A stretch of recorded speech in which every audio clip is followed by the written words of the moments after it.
नमस्कार, बहुत स्वागत है आपका। मैं आपके साथ तरन्नुम। बुलेटिन की शुरुआत करते हैं बड़ी खबर से। लखनऊ से बड़ी खबर आ रही है। उपचुनाव को लेकर मैदान में बीजेपी।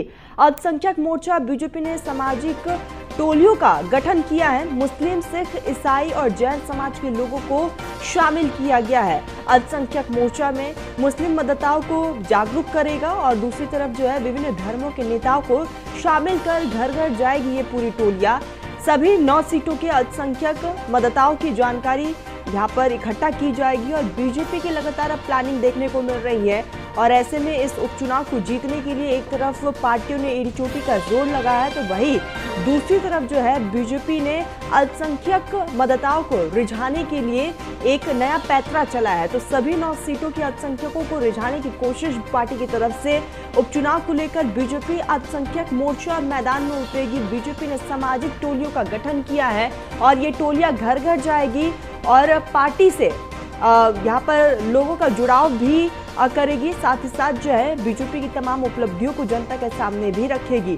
तो अल्पसंख्यक मोर्चा मुस्लिम मतदाताओं को करेगा जागरूक की बड़ी खबर आ रही है। आपको बताते चले कि विभिन्न धर्मों के नेताओं को शामिल कर घर घर जाएगी ये टोलियां और बीजेपी प्रत्याशी के लिए वोट की अपील की जाएगी। सभी 9 सीटों के अल्पसंख्यक मतदाताओं की जानकारी भी एकत्रित पार्टी करने वाली है।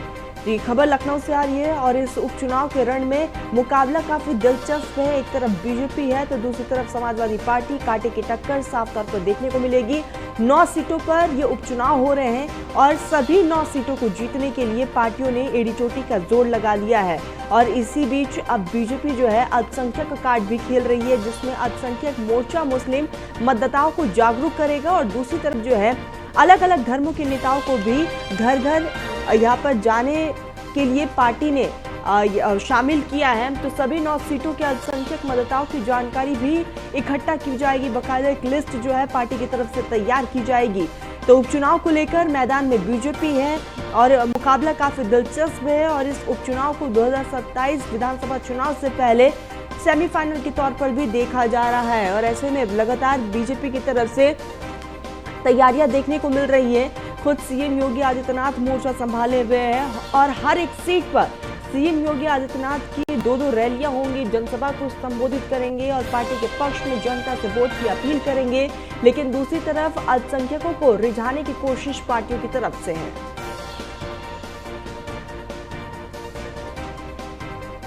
सहयोगी एसके वाजपेयी हमारे साथ जुड़ चुके हैं। एसके, लगातार हम देख रहे हैं उपचुनाव को लेकर पार्टियां एक्शन मोड में है, एड़ी चोटी का जोर लगा रहे हैं, लेकिन दूसरी तरफ अल्पसंख्यकों को रिझाने की कोशिश अब बीजेपी पार्टी की तरफ से है।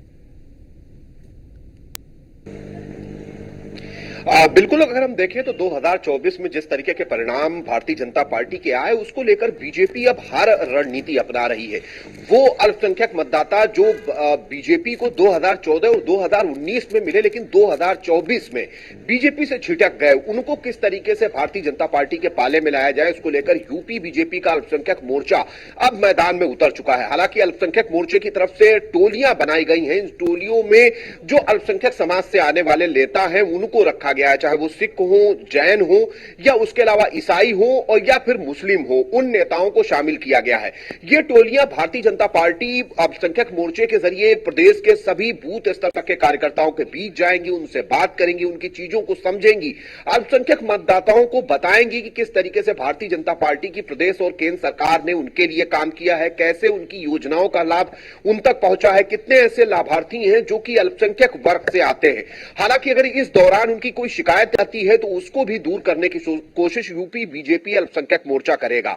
तो जिसको लेकर भारतीय जनता पार्टी ने अपनी रणनीति तैयार कर ली है। कोशिश यह है कि वो अल्पसंख्यक मतदाता जो किसी छोटे मोटे कारण से भारतीय जनता पार्टी से छिटके हुए हैं, उनको पार्टी के साथ कैसे जोड़ा जाए, कैसे उनके जरिए से इस उपचुनाव में बेहतर परफॉर्म किया जाए, क्योंकि बड़े पैमाने पर बीजेपी ने अल्पसंख्यकों को भी अपनी योजनाओं के जरिए फायदा पहुंचाया है।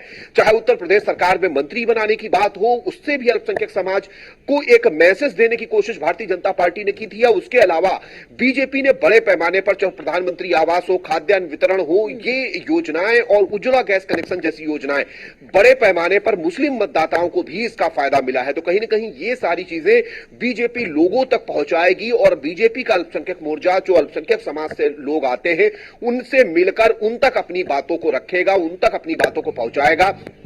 ताकि वो पार्टी से जुड़ सके और आने वाले चुनाव में भारतीय जनता पार्टी के लिए वोट कर सके। इसके लगातार आप ग्राउंड जीरो पर है, लोगों के नब्जों को भी आप टटोल रहे हैं। क्या लगता है इस उपचुनाव में अल्पसंख्यक मोर्चा किस तरह से अपना रोल प्ले करेगा, और अल्पसंख्यक अगर समुदाय की बात कर ली जाए तो वो कितना इस पूरे उपचुनाव में किस तरीके से अपनी भूमिका को वो निभाएंगे? बिल्कुल, अगर हम देखें तो बीजेपी अल्पसंख्यक मोर्चे की तरफ से अलग अलग अभियान चलाए गए। पूरे प्रदेश के अलग अलग जिलों में बड़े पैमाने पर सम्मेलन किए गए थे। इन सम्मेलनों के जरिए ये बताने की कोशिश की गई थी कि बीजेपी उनके लिए भी काम कर रही है, उनके लिए भी योजनाएं ला रही है, उनके बच्चों की शिक्षा हो, चिकित्सा हो या रोजगार जैसी चीजों के लिए भी लगातार काम हो रहा है। और कहीं न कहीं इन टोलियों के जरिए बीजेपी का अल्पसंख्यक मोर्चा लोगों के बीच जाएगा, अपनी बात रखेगा, उनकी भी बात सुनेगा, और इसके जरिए ये एक जो परसेप्शन भारतीय जनता पार्टी का बना हुआ है वो कहीं न कहीं खत्म करने की कोशिश होगी।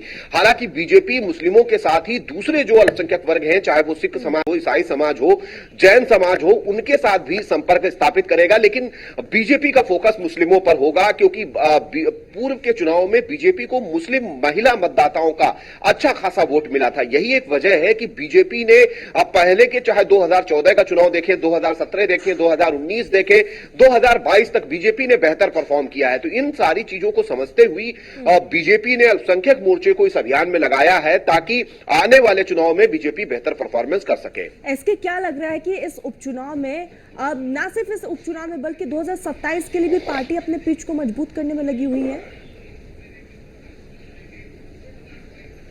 बिल्कुल, भारतीय जनता पार्टी के जो अलग अलग मोर्चे हैं, जिसमें अल्पसंख्यक भी है, ओबीसी भी है, एससी वर्ग है, व्यापारी प्रकोष्ठ है, किसान मोर्चा है, ये सभी कहीं न कहीं भारतीय जनता पार्टी के लिए 2027 का मैदान तैयार कर रहे हैं, उन कील कांटों को दुरुस्त कर रहे हैं जिनकी वजह से बीजेपी का नुकसान हुआ। हालांकि नाराजगी दूर कर और उन तक योजनाओं का लाभ पहुंचाकर कितने ऐसे लाभार्थी हैं जो कि उनके वर्ग से आते हैं, ये चीजें उनको बताकर, उनकी समस्याओं को सुनकर उसका निस्तारण कराकर, ये बहुत सारी योजनाएं भारतीय जनता पार्टी कहीं न कहीं 2027 को लेकर चला रही है ताकि आने वाले विधानसभा चुनाव में भी बीजेपी बेहतर परफॉर्म कर सके।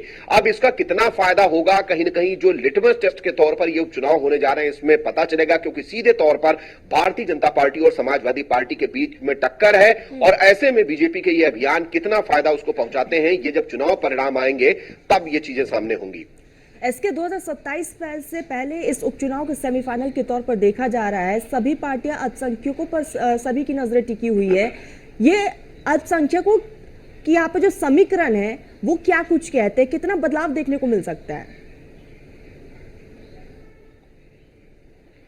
बिल्कुल, उत्तर प्रदेश की कई ऐसी सीटें हैं जिन पर उपचुनाव हो रहा है और उन उपचुनाव के दौरान भारतीय जनता पार्टी के लिए कहीं न कहीं महत्वपूर्ण होगा कि कुछ अल्पसंख्यकों का वोट भी भारतीय जनता पार्टी अपने पाले में लाए। चाहे वो कानपुर की सीसामऊ सीट हो, या फिर मैनपुरी की करहल सीट हो, अंबेडकर नगर की कटहरी सीट हो, या फिर अयोध्या की मिल्कीपुर जैसी सीटें हैं। इन सीटों पर मुस्लिम काफी बड़ी संख्या में है।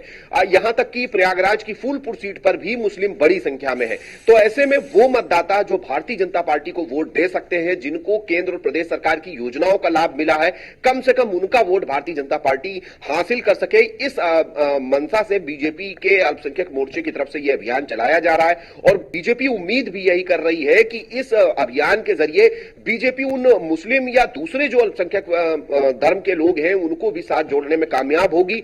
हालांकि सफलता जब इसके रिजल्ट आएंगे तब पता चलेगा कि बीजेपी को इन अभियानों का फायदा कितना मिला है। इसके एक तरफ हम देखते हैं समाजवादी पार्टी पीडीए के रास्ते पर चल रही है और कहीं ना कहीं बीजेपी भी उसी रास्ते पर चलती हुई नजर आ रही है। बिल्कुल, अगर हम देखें तो भारतीय जनता पार्टी ने इस उपचुनाव में जिन टिकटों का बंटवारा किया है उसमें बड़े पैमाने पर ओबीसी और उसके बाद एससी वर्ग को कहीं न कहीं प्रतिनिधित्व दिया है, क्योंकि जिस तरीके से लगातार समाजवादी पार्टी की तरफ से पीडीए का नारा दिया जा रहा है और कांग्रेस भी इस नारे में साथ खड़ी है, तो ऐसे में उसकी काट निकालने के लिए भारतीय जनता पार्टी भी अलग अलग स्तर पर अभियान चला रही, चाहे ओबीसी और एससी समाज से प्रत्याशियों को उतारने की बात रही हो या अब इन अभियानों के जरिए अपनी बात लोगों तक पहुंचाने की बात हो। बीजेपी भी कहीं न कहीं पीडीए के ऑप्शन में इस तरीके के अभियान लगातार चला रही है। हालांकि इन अभियानों के जरिए बीजेपी को उम्मीद है कि आने वाले चुनाव में उसको फायदा मिलेगा। अब देखना यह है कि इन अभियानों का क्या कुछ फायदा भारतीय जनता पार्टी आने वाले चुनाव में उठा पाती है। ठीक है, इसके तमाम जानकारी के लिए बहुत बहुत शुक्रिया आपका। तो बीजेपी लगातार एक्शन मोड में नजर आ रही है और ऐसे में इस अभियान की शुरुआत पार्टी की तरफ से की जा रही है, जहां पर बीजेपी ने सामाजिक टोलियां तैयार कर ली है। ये टोलियां घर घर तक जाएंगी और पार्टी की नीतियों को जनता के बीच रखेंगी।